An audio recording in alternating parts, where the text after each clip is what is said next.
Hello, everybody. I'm Dr. Debbie Guy-Geesh, the Chief Strategy Officer at the Pedowitz Group, and welcome to Get Real with Revenue Marketing. I love this show because I get to meet the coolest people, and what we talk about is how the modern marketing organization continues to evolve to impact revenue.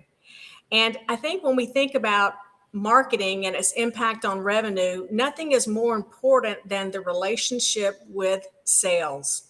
So, to talk about that topic and that relationship, I'm so delighted to have my good friend Megen Waugh on with us today. Megen is the Global Director of Marketing Programs and Ops for Corning Optical Communications. Megen, welcome to the show and tell us a little bit about Corning and what you do. Thank you, Dr. Debbie. My name is Megen Waugh. I currently work at Corning Optical Communications, which is actually a division of Corning Inc. I don't know if you know this, Dr. Debbie, but our company's over 170 years old, and we actually invented the glass casement for the Thomas Edison light bulb. So we have a lot of history with Corning. I actually have some glass from the Corning Museum. And it's Wow. actually sitting right there in my office. My daughter went there a few years ago, and so I did know a little bit about the history, but 170 years, I didn't know that. Right, right. No, that museum is wonderful. We took our kids there too when they blew their own glass ornaments. So it's a neat place to visit if anybody gets an opportunity to do that. So as you said, I'm a member of the Corning Optical Communication Division, and 50 years ago, we actually invented the first low-loss optical fiber, which kind of started this technical telecommunications revolution that my organization supports today. So I did not know that. You guys created the optical fiber. we did. Wow, I did not know that. That is super interesting, Megen. So I'd love to hear more about the history, but let's go to another topic. I mean, you and I were talking in the pre-show about this. Who would have thought, Megen, that we'd be sitting in 2022 and the sales and marketing teams would still be so far apart? It's like hardly any progress has been made whatsoever. And I know that this is an area of great passion for you. So, what do you think are some practical steps or what practical advice would you give to marketing who wants to create a better relationship with the sales organization, one that's based on revenue? Where would you start? So part of my role, and it's, as you said, a passion, but my overall objective is to support my actual VP of Marketing's overall vision of marketing to stop being a cost center and to start showing value to the overall organization. So my responsibility and my team's responsibility is to really look at our technology and our processes of how we integrate and work with the sales organization, just show the value we can bring to them as a sales division to then hopefully build pipeline for them and they can turn that into revenue. And we can start to talk about the revenue and pipeline that's associated with our activities. So for me, I kind of see this in a couple different things. One of the first things that I think we as marketers kind of get wrapped up in is talking about our own kind of marketing words and our marketing speak per se. We like to talk about our marketing qualified leads, our sales accepted leads, and our sales qualified leads. So we say a lot about MQLs, SALs, and SQLs.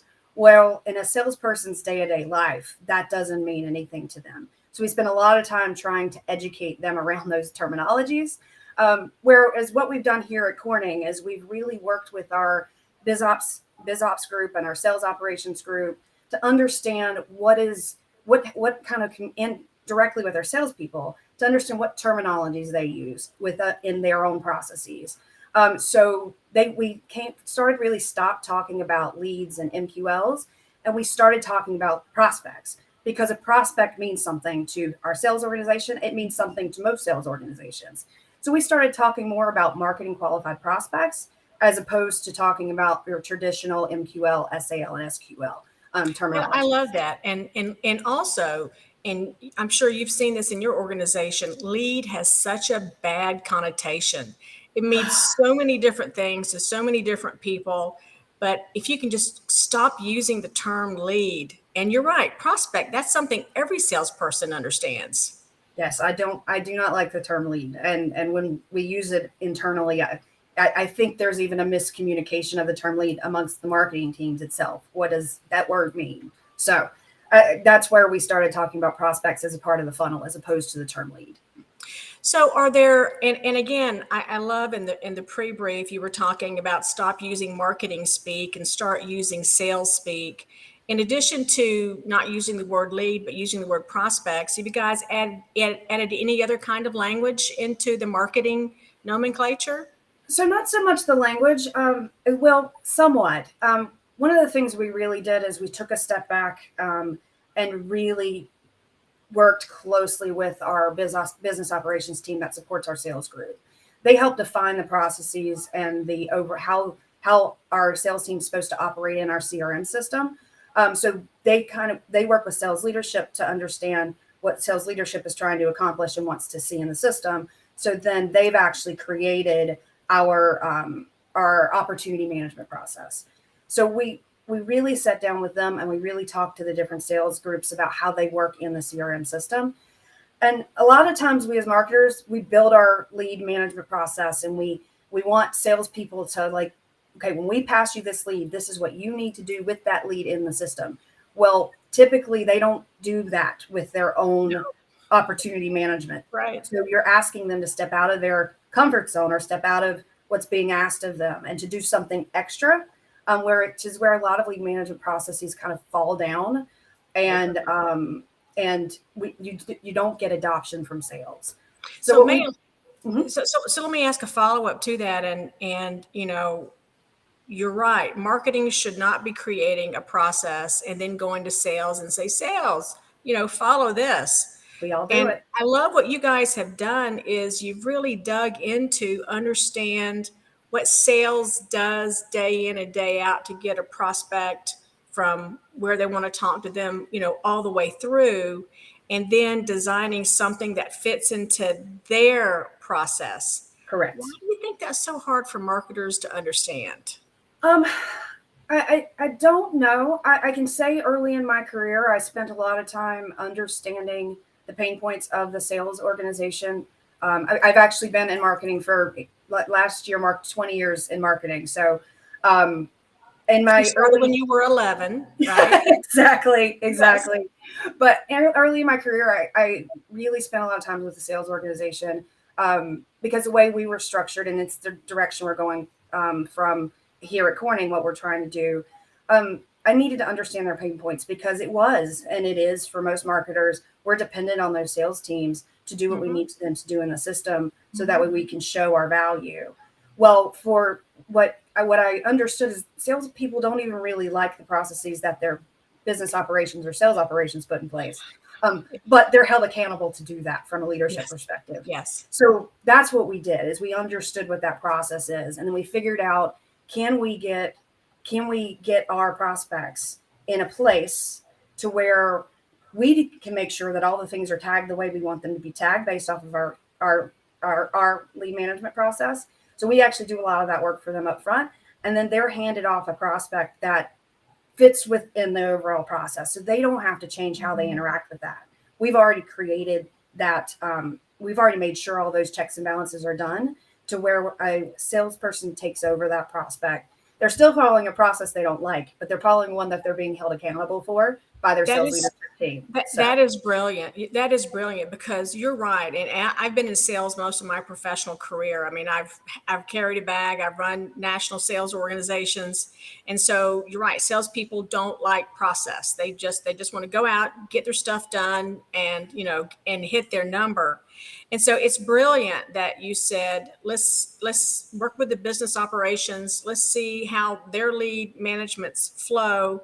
And then let's, integrate into that with the systems and processes because that is what they're held accountable for. Correct. Versus creating this, process where you're not even sure the VP of sales would hold them accountable for it, even if you put that into place. And I do see that as a failure point quite often when marketing is trying to create a lead management process and they don't really do it closely with the sales organization. So I think that's brilliant.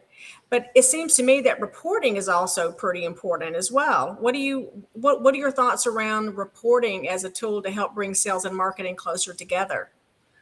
So That's actually one of the first things when I moved into my marketing programs and operations, or in the operations side of things, and started looking at our demand gen operations.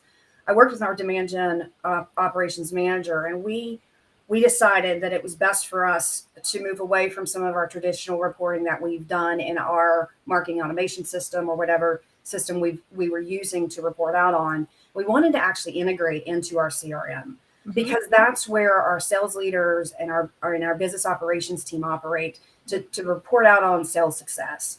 So we've moved all of our reporting out of our marketing automation system and into our CRM. So we're in the same platform that sales is today. Now, so that way, the way those are set up, sales is going to believe in those numbers, because the biz ops team has set that up to track their own attribution, their own sales numbers. So they can believe in those numbers. So when we start talking marketing attribution, and we talk about associating, and this is where you asked earlier about, do we use other terminologies? So we moved away from talking so much around marketing influence, and we're more talking about opportunities associated and pipeline and revenue associated with marketing, because that they can understand. So when we start talking, if you have language that says, "Oh, I helped close the deal," it's not correct. they don't get that. So I love that. And what's the term you use again? So we're talking about marketing associated pipeline and revenue. I like that. Meaning that we, and when we talk to the sales organization about it, it's like, we want to invest in the right things that are going to bring you opportunities. So it behooves them to make sure that, those things are identified as well, because if there are certain things they like that we do for them, that's a motivation to make sure, when you talk associated, well, yeah, this pipeline's associated with that, because they want us to continue to invest in it. That's a little bit motivation from the sales team too. And again, I just think those small tweaks in language, because you understand your persona, right? You understand the audience that you're working with, I think is brilliant. And I also think that, salespeople, they live every day with a big fat bullseye on their back. And everything that they do, whether they make the number or they don't make the number, is fully transparent to the entire organization. So taking those marketing metrics and putting those over into Salesforce, sales can see them. It's in a place that they trust. It's coming from a place that they can trust.